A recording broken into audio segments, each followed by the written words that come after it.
انشاءاللہ عزیز آپ کو مل جائیں گی۔ میرا سوال یہ ہے کہ آپ نے کہا کہ اپنی صفیں ایسی بنائے کہ صفوں میں سے پیر سے پیر اور کندھے سے کندھا ایسا ملائے کہ شیطان داخل نہ ہو، تو کیا مسجد میں شیطان داخل ہوتا ہے؟ بہت سے لوگوں کا کہنا ہے کہ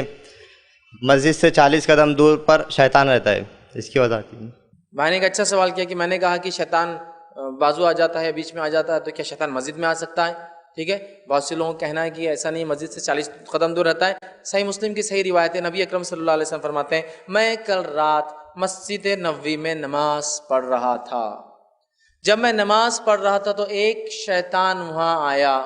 اس نے آگ کا ایک گولا اپنے ہاتھ میں لایا تھا، اس نے وہ گولا میری طرف پھینک کر مارا اور میں بازو ہٹ گیا، نماز میں نے ختم کی اور اس کو پکڑ لیا، پکڑنے کے بعد اس کا منہ میرے ہاتھ سے لگا، اس کا لعاب ٹپک کے میرے ہاتھ پر گرا، جس کی ٹھنڈک میں نے محسوس کی، میں نے اسے لے کے مسجد نبوی کے کھمبے سے باندھ دیا، اور باندھنے کے بعد سوچا صبح جب فجر میں تم لوگ آؤ گے نماز کے لیے تب میں اس کو ذلیل کرنے کے لیے تم سب کے سامنے اس کا مذاق وہ کروں گا، اور مدینے کے شریر بچوں کے ہاتھ میں اس کو سونپ دوں گا تاکہ سب لے کر گھومے اس کو ذلیل کریں۔ لیکن یہ کرنے کے بعد مجھے میرے بھائی سلیمان علیہ السلام کی دعا یاد آ گئی، انہوں نے کہا تھا اللہ شیاطین پر یہ قبضہ اور پکڑنے والی جو ہے قوت صلاحیت میرے بعد یہ کسی کو نعمت مت دینا، لہٰذا میں نے اس کو چھوڑ دیا۔ تو کون سی مسجد میں آیا تھا وہ؟ مسجد نبوی۔ مسجد نبوی میں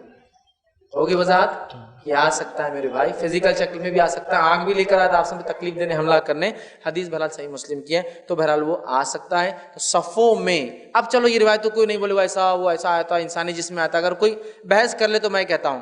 نبی نے کہہ دیا نا شیطان بیچ میں آتا تو آتا، پھر اب کیسے آتا وہ میرے کو نہیں سمجھتا اور ہم نہیں سمجھا سکتے، لیکن آتا، کیونکہ نبی نے منہ سے کوئی چیز نکال دی، صحابہ نے سمعنا واطعنا بول دیا، ہم نے سنا ہم نے عمل کر لیا، اب سمجھو یا مت سمجھو وہ ایک سیکنڈری کیس ہے۔ نبی نے کیا نا، آپ صلی اللہ علیہ وسلم نماز پڑھے، ابو داؤد کی روایت ہے، نماز پڑھ رہے تھے، نماز کی کیفیت میں آپ نے جوتے اتار دیے، مطلب یہ ہوا کہ آپ جوتے میں نماز پڑھ رہے تھے اور پڑھی جا سکتی ہے، بہرحال اتار دیے، صحابہ نے بھی سب نے اتار دی، آپ صلی اللہ علیہ وسلم نماز کے بعد پھر سلام کیا دیکھا سب کے جوتے اترے ہوئے، وہ مسجد نبی اس زمانے میں مٹی ہوا کرتی تھی، ورنہ آپ اپنے قالین پہ لے چلائیں گے مسجد کے، ہاں نہیں ٹھیک، اور ریت ہوا کرتی تھی، جوتے صاف ہوا کرتے تھے۔ تو آپ نے کہا میرے پاس جبرائیل آئے تھے میں جب نماز میں تھا اور مجھ سے کہا محمد صلی اللہ علیہ وسلم آپ کے جوتوں کو گندگی لگی ہوئی ہے اس لیے میں نے اتار دیا، تم نے کیوں اتارا؟ تو کہا ہم کو کیا معلوم، آپ کو اتارتے ہوئے دیکھا تو ہم نے بھی اتار دیا، سمپل، ضرورت نہیں پوچھنے کی، نبی نے اتارا تو ہم نے بھی اتار دیا، بس یہ ہونا چاہیے۔ تو آتا ہے اور روایت کے اندر تو اس طرح سے کہ وہ مسجد نبی میں آیا تھا۔